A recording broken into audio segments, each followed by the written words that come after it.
आप सभी को हाय। हमारा शरीर विभिन्न अंगों से बना हुआ है। जब हम नींद से जाग भी जाते हैं तो भी हमारा शरीर विभिन्न अंगों के रूप में सोते रहता है।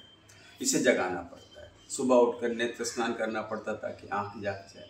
सुबह उठकर जॉगिंग करना पड़ता ताकि हमारे शरीर के हाथ पैर जाग जाए। ऐसे ही हमारे शरीर का जो कान है, नाक है, चेहरा है, मुंह है, होंठ है, इनको भी जगाना पड़ता है। और इसी के लिए किया जाता है फेस योगा, यानी चेहरे के लिए भी कुछ न कुछ आपको करना चाहिए। वैसे तो चेहरे के लिए बहुत कुछ करते हैं, लेकिन योग के रास्ते पे हमें क्या करना है वो देखना चाहिए। तो चलिए हम लोग देर ना करते हुए आज फेस के लिए, चेहरे के लिए योग क्या क्या कर सकते हैं, कुछ छोटे से चुने हुए थोड़े से इसमें हैं।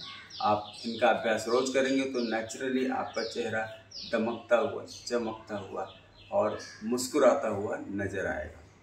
तो देर न करते हुए शुरू करेंगे। नंबर 1, फिंगर टिप्स से आप अपने चेहरे को, यानी चेहरे के ऊपर का हिस्सा जिसे हम सिर कहते हैं, वह एक्टिवेट करें।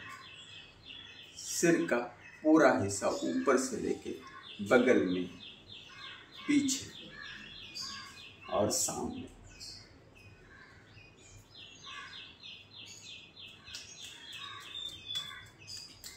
फिर माथा पकड़ लीजिएगा, चेहरा पकड़ लीजिएगा, होंठों को और अपने गले के हिस्से को धीरे धीरे थपथपाते हुए पीछे। जी हाँ, यह है प्यार की थपकी। अब करते हैं चेहरे को फुलाने वाला काम, जिसे कहते हैं बलून पोज। अक्सर इसमें गलती होती है कि हम जब हवा अंदर से बाहर की ओर धक्का देते हैं, बाहर की ओर फुलाते हैं, तो हवा यहाँ चली जाती है कान के बगल में, यहाँ नहीं जानी चाहिए। आपका ध्यान रहना चाहिए कि हम होंठों की तरफ, यानी मुंह की तरफ हवा को फुला रहे हैं।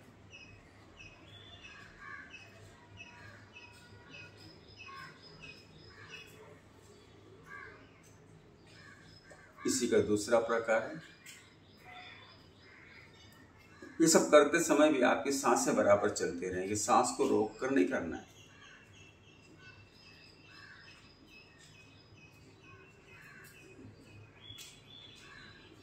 नंबर 3 करते हैं। गाल को अंदर खींच लीजिएगा, पिचका लीजिएगा और चेहरा ऊपर कीजिएगा।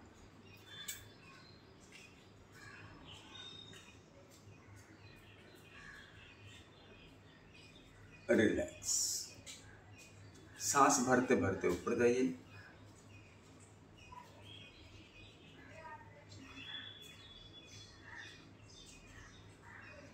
और सांस को छोड़ते छोड़ते नीचे जाइए। तो सांसों के साथ इसे आप करेंगे तो इसका अत्यधिक लाभ होगा।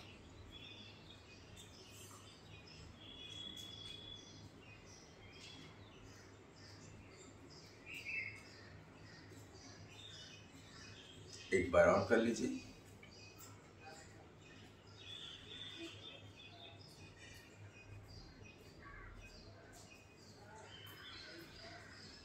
नंबर 4, हम अपने नेक के जो मसल्स हैं, हमारे गले के हिस्से का, उसे खींचते हैं ऊपर।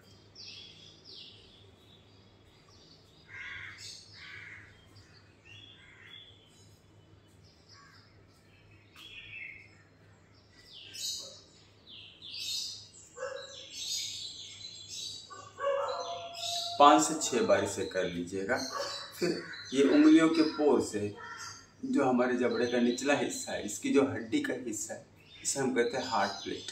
यहाँ की जो प्लेट है, इस प्लेट को हम लोग दबाएंगे इस तरह। ध्यान रहे कि अंदर की तरफ न जाने पाए। अंदर का हिस्सा बहुत नाजुक है, केवल आपके जो जिसे लोअर जॉ कहा जाता है, इसकी प्लेट को।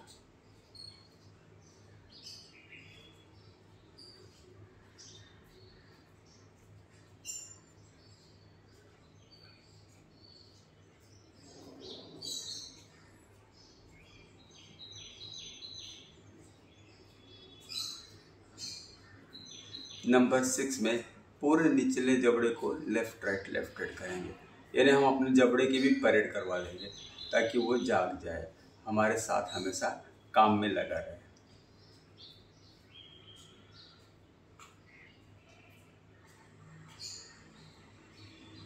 जब आप खींच कर करते हो तो यहाँ से पूरा जबड़ा हिलता है, यानी एक्टिवेट होता है, वहाँ की मांसपेशियाँ एक्शन में आती हैं या वे काम में लग जाती है।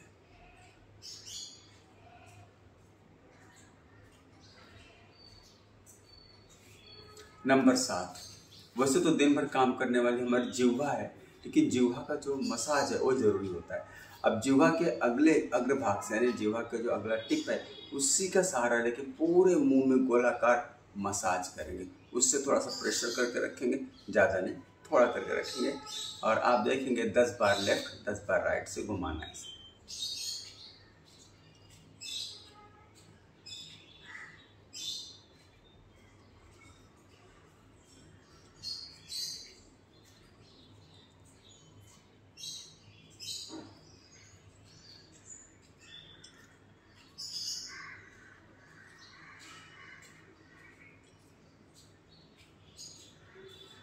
रिवर्स दूसरी तरफ से 10 बार घुमा लीजिए।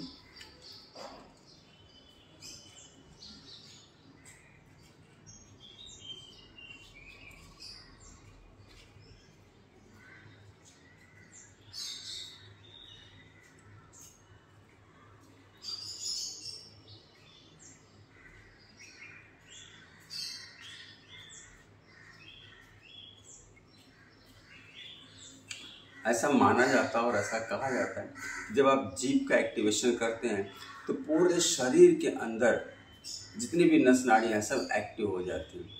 तो इसका आनंद लीजिएगा और आप देखेंगे करते समय आपके गले में कहीं ना कहीं खिंचाव ज़्यादा आ रहा है, तो पूरा जो वोकल कॉर्ड है हमारा, स्वर यंत्र तंत्र जो भी हैं, वो सारे एक्टिव होना शुरू हो जाते हैं। तो जीभ को घुमाना बहुत ज़रूरी है। अब ये उंगली से यानी तर्जनी से थोड़ा सा फोल्ड करेंगे और हमारी तारुण्य पेटिका यानी जो हमारे चीक बोन्स है, चीक मसल्स हैं, उसको लिफ्ट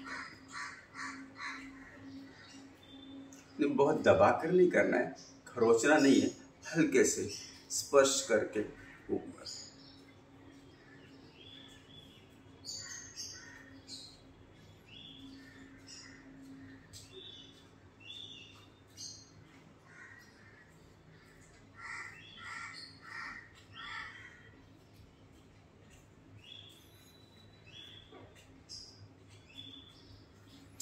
नंबर 9, जो कान होता है, कान को अक्सर हम नज़रअंदाज कर देते हैं और फिर आखिरी में होता है क्या, कान ऐसा हो जाता है कि फिर वो दूसरे की बातें जो हम सुनते हैं वो भी हम नज़रअंदाज हो जाते हैं। क्यों?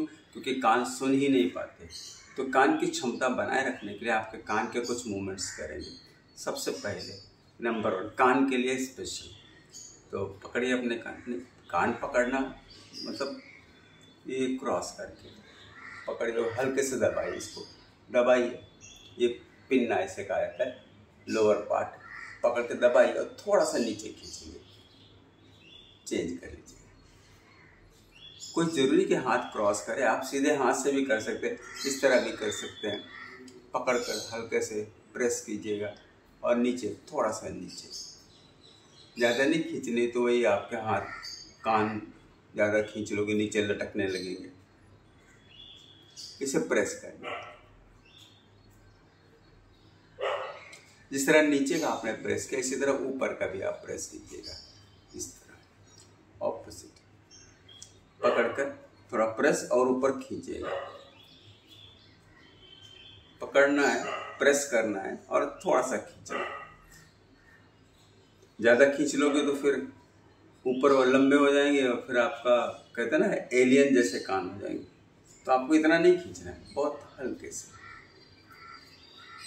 या यूँ कहिए कि पिंचिंग, एक तरह से पिंच करना है कान के ऊपरी हिस्से को, अपर पिन्ना को।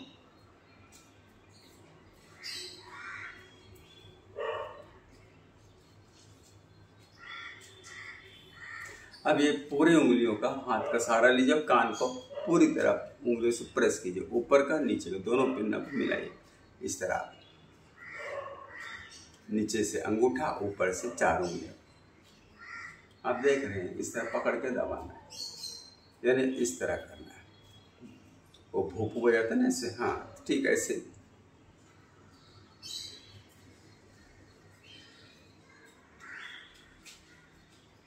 कान के एकदम यहाँ जिसे हम कहते हैं डोर ऑफ द ईयर, ये जो ऊपर का हिस्सा थोड़ा सा निकला होता है, इसको प्रेस करो, मतलब कान को पूरा कान बंद कर देता है, तो छोटा सा कि पूरा कान बंद कर देगा। धीरे से प्रेस करो और रिलैक्स करो। जैसे प्रेस करते हो पूरी आवाज देखो बंद हो जाती है। ज़्यादा जोर नहीं लगाना, नहीं तो कान में उंगली डाल के कहोगे बंद किया, नहीं। उसको बंद करते इतना बड़ा कान और छोटा सा ये एलिवेटेड पार्ट है यहाँ का, इसको प्रेस करते ही डोर ऑफ द ईयर बंद हो जाता है।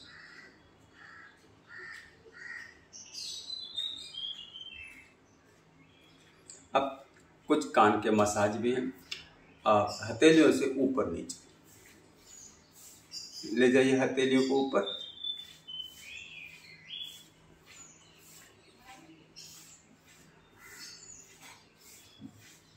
ऐसे ही आगे पीछे पूरा कान देखिए फोल्ड होके आगे आता है, फिर खुलता है।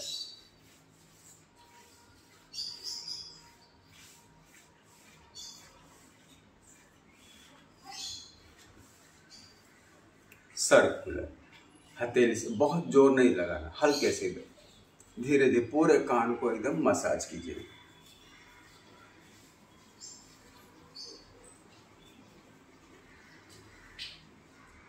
रिवर्स,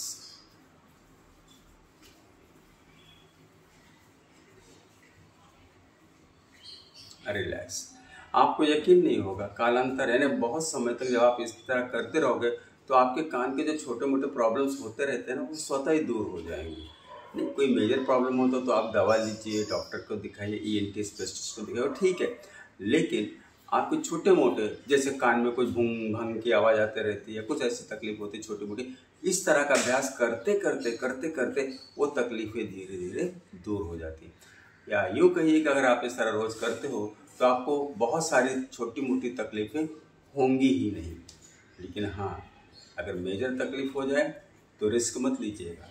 हमारे शरीर के विभिन्न अंगों में जब भी कोई प्रॉब्लम होती है तो आप ये इंतज़ार मत कीजिए कि अब तो योग कर रहे हैं अब तो ठीक ही हो जाएगा, नहीं।